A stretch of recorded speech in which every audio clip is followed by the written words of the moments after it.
E Fabrício, aproveitando aqui que você está falando, eu sei que você gosta de falar bastante. Não me dá a oportunidade que eu não saio daqui hoje, hein? Pois é. Fala um pouquinho pra gente de como são feitos os treinamentos online. Porque assim, com a pandemia, a dinâmica do treinamento mudou bastante. Havia uma impossibilidade, né, e uma recomendação sanitária de que não houvessem aglomerações, que as pessoas não se encontrassem presencialmente. E isso ocasionou em um rápido desenvolvimento dos treinamentos à distância. Como foi isso para você? Como foi isso para Focus T&D durante o período da pandemia? Conta essa história aí pra gente. Essa pergunta é boa porque traz uma história boa. Eu brinquei com o Salu a história de Forrest Gump. Se Hollywood tivesse conhecido eu e Salu, não existiria Forrest Gump, porque a gente conta mais histórias.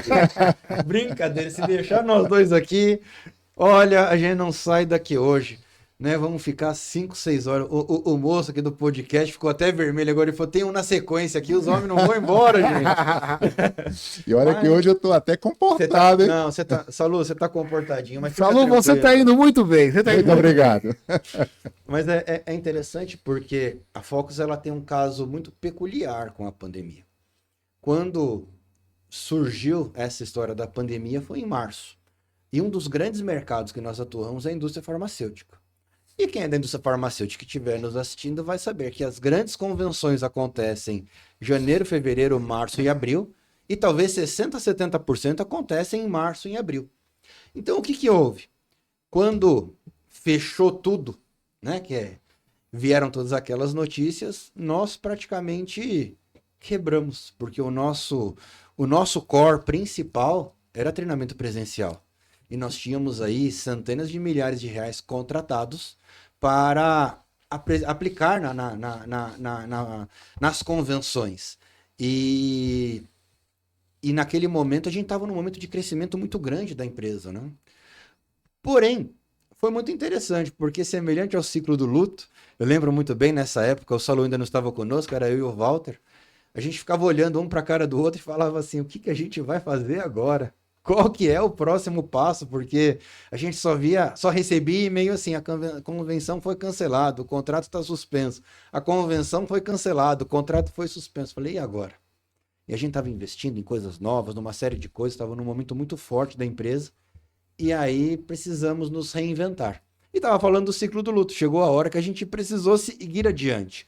E aí nós entendemos que a gamificação era o melhor a ser feito. Por quê? O EAD tradicional ele era frio. Eram apostilas, eram videoaulas gravados, eram coisas com pouca interação. E o que a gente entendeu? Todos os times estão em casa.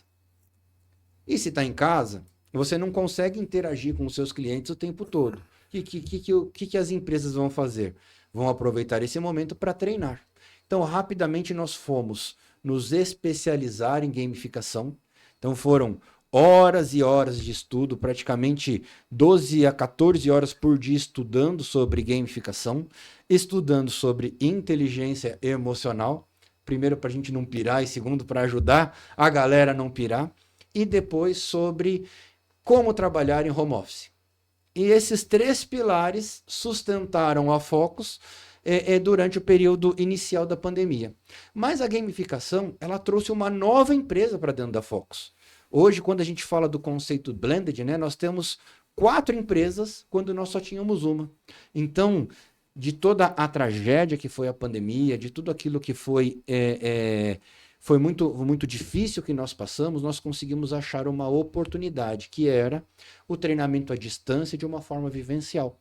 Então aí nós começamos a fazer convenções online, treinamentos online e principalmente o conceito de frequência e sequência do treinamento ficou muito mais claro, né? A gente acredita muito na curva de Ebbinghaus, né? Onde você faz um treinamento, se você não rever o conteúdo no dia seguinte e no dias subsequentes, você perde até 80% daquilo que você aprendeu.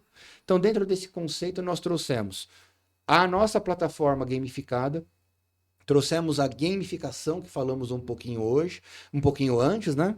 E entendemos o seguinte, precisava entender que o perfil de comportamento do treinando online é diferente daquele perfil de comportamento tradicional, né, do DISC.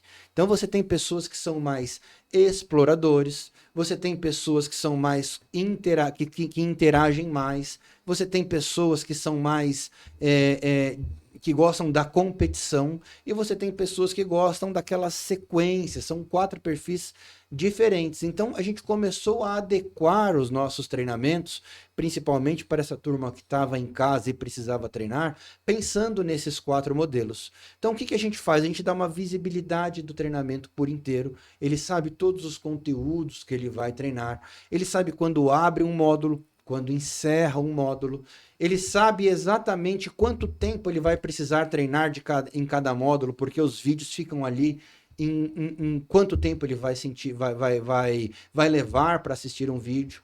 A gente trouxe o conceito do microlearning também, vídeos mais curtos, de até 10 minutos, para que dentro desses 10, o conteúdo ele é mais extenso. Você pode ter um conteúdo de 1 hora, por exemplo, quando é um conteúdo denso.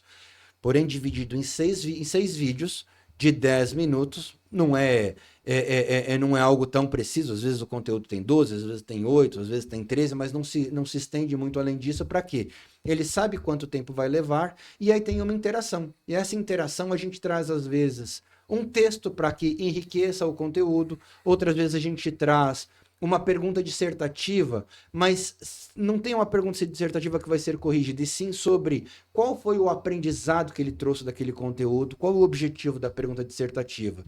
Quando você verbaliza por escrito ou falado algo que você aprendeu, você está revivendo aquele conteúdo.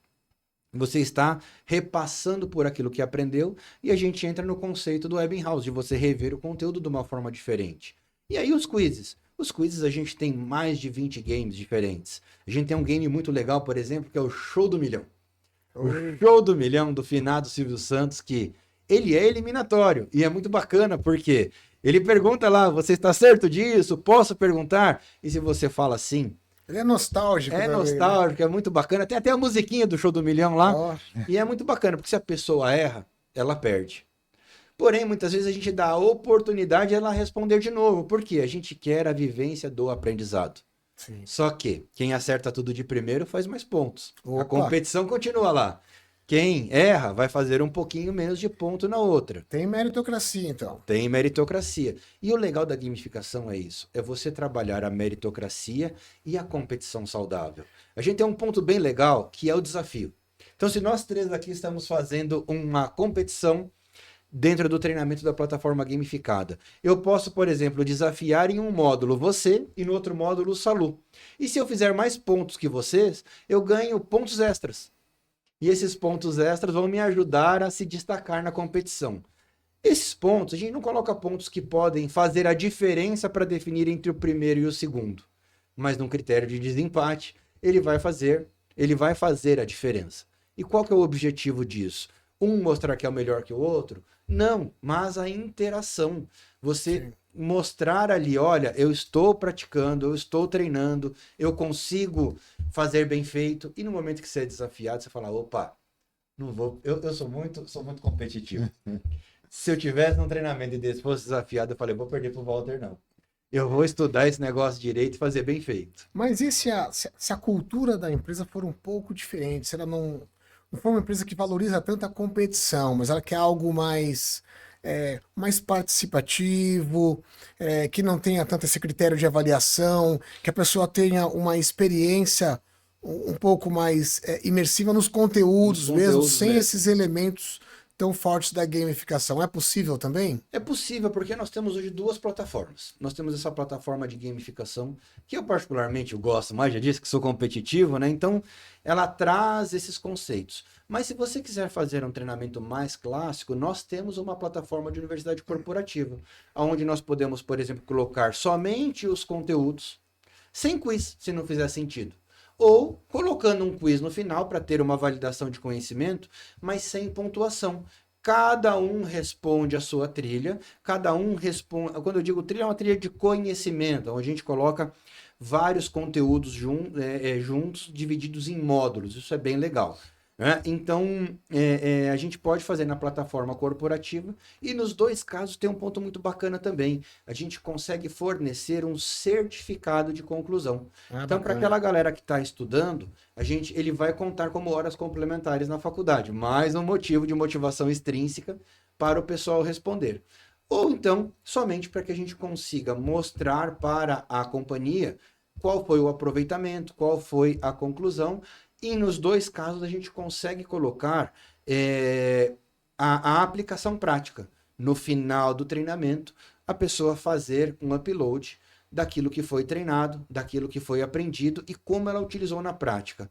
E esse é um diferencial muito bacana dos nossos treinamentos, porque vem cada conteúdo rico, vem cada conteúdo detalhado daquilo que foi aplicado no dia a dia. Olha, eu utilizei esse treinamento que eu fiz de competências analíticas, eu passei a utilizar melhor, a analisar melhor as auditorias, a utilizar melhor as informações que eu tenho do cliente para fazer a minha proposta de valor, ou quando é um conteúdo mais voltado para vendas, por exemplo, caramba, entender o spin selling quando eu vou fazer algo mais consultivo, ou utilizar a técnica AIDA quando eu faço algo mais expositivo, e saber em qual momento eu tenho que usar um ou usar outro, traz uma evolução de competências muito grande. E aí quando a pessoa apresenta lá na frente, olha, para esse cliente eu utilizei essa técnica nesse momento, no outro momento eu utilizei a outra, aprendi que técnicas de fechamento são utilizadas somente no final, não posso usar de uma maneira aleatória ou antes do cliente estar preparado. Esses feedbacks que as pessoas trazem nesse complemento, dá para valorizar, por exemplo, qual foi o ganho do treinamento. Não vou entrar no detalhe do ROI, mas eu consigo entender o quanto que a equipe mudou, o quanto que a equipe evoluiu e o quanto que ele saiu de algo que ele fazia mais intuitivo para algo técnico. É bem interessante. Tá, só que assim, Fabrício, as empresas já têm plataformas, já trabalham com universidades corporativas, isso hoje é uma ferramenta muito bem distribuída, Sim. Né? Eu queria saber o que nesse sentido a Focus TD faz de diferente. Por que eu teria que contratar a plataforma através da Focus TD ao invés de eu ir em qualquer um dos fornecedores que existem por aí, são muitos?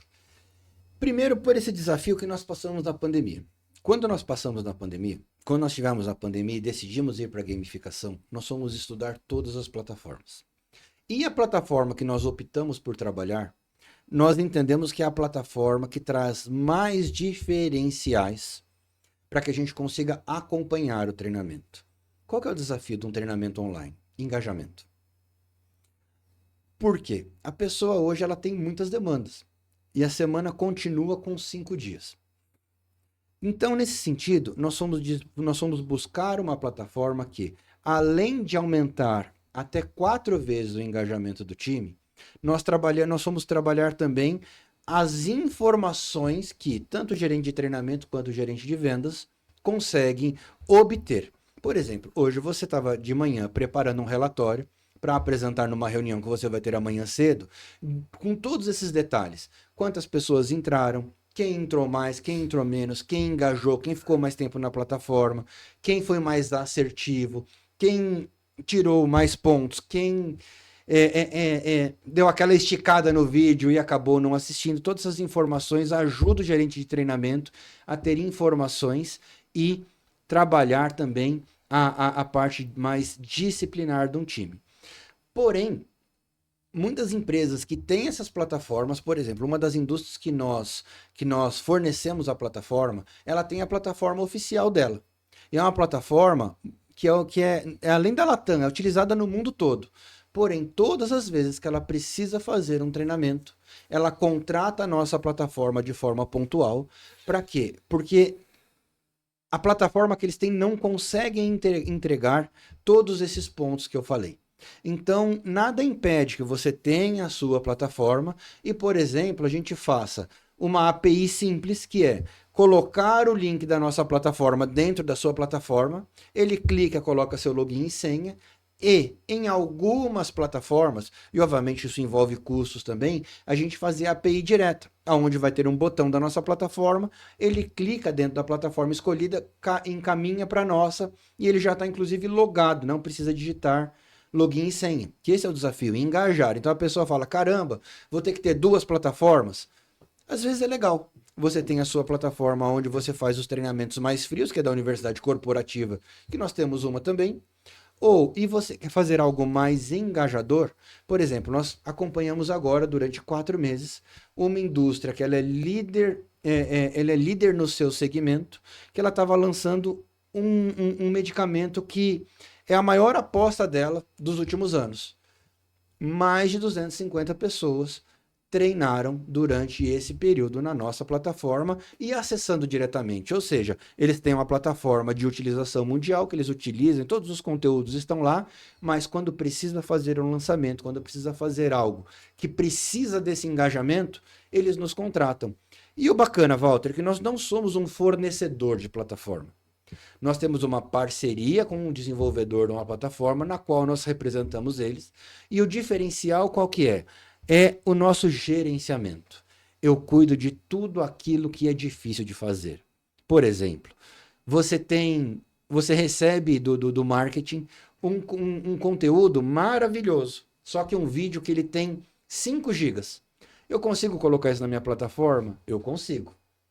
Porém, é tecnologicamente impossível você rodar num 4G, num celular, um conteúdo de 5 gigas. Então nós temos um time de back-office que nos ajuda nisso. Esse time ele vai pegar esse conteúdo, trabalhar esse conteúdo, ou fracionando de forma imperceptível, aonde você vai assistir um vídeo depois do outro, caso ele precise ser passado corrido, para que você não fique travando, para que o vídeo carregue com qualidade. Ou ainda a gente diminui o tamanho desse vídeo sem perder qualidade, que hoje nós temos ferramentas para isso, e subimos na plataforma. Ou seja, você vai receber isso do marketing. Sem esse conhecimento, você vai ter inúmeras reclamações que conteúdo não está rodando, conteúdo não carrega, o conteúdo fica parado nos 3 segundos, e a gente ajuda nesse ponto. E também com a nossa expertise, direcionando, olha, um conteúdo como esse é legal que ele tenha microfracionamentos, esse conteúdo microlearning para aumentar o engajamento. É legal que tenha esse game. Olha, esse é um conteúdo mais científico, talvez não valha a pena o game. Vamos no formato de quiz tradicional, porque é algo mais técnico. A nossa experiência adquirida já há 4 anos trabalhando com gamificação nos ajuda a transformar o treinamento que seria mais frio em algo altamente engajador. A gente tem esse desafio em transformar algo frio em engajador. E a gente trabalha de uma maneira muito legal, porque hoje um fornecedor de plataforma, ele tem o seu SLA. Então, se um treinando, um consultor tem uma dúvida, por exemplo, ele tem um período para responder isso. Que às vezes é uma dúvida simples, como, por exemplo, resetar uma senha. Hoje, na época de lançamentos, o que nós fazemos? A gente deixa pessoas do nosso time à disposição para quê? Bateu ali no WhatsApp, a minha senha não funcionou. Em 20 minutos ele está com a senha. Porque a gente sabe que, às vezes, a pessoa escolhe o momento ali para treinar e é aquele momento que ela tem. Se ela não aproveitar aquele momento, só no final do dia ou só no dia seguinte. E se é uma mensagem importante, ele vai deixar de fazer.